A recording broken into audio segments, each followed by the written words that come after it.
نیکا خانوم داری چی کار میکنی خاله؟ نگاه وسایل آرایش و نگاه.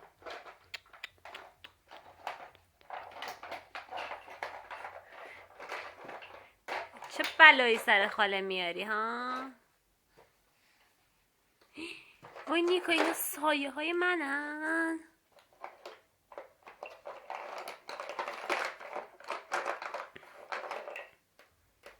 بیا خاله بریز همه رو بریز.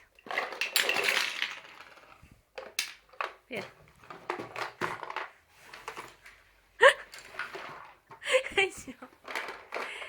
ای جان خاله.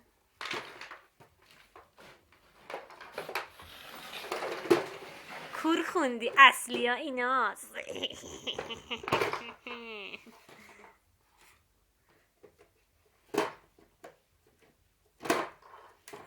بیا اینو باز کن.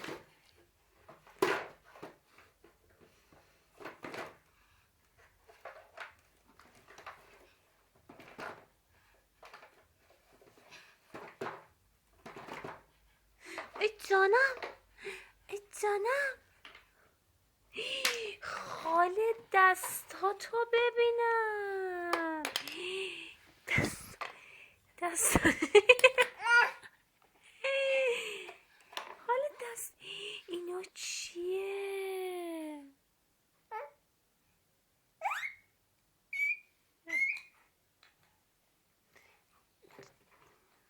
بیا بسته دیگه خاله، بسته باشه.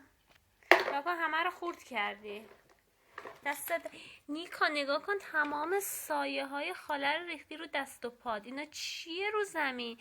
این چیه الان شکوندی؟ این چیه؟ بسه خاله.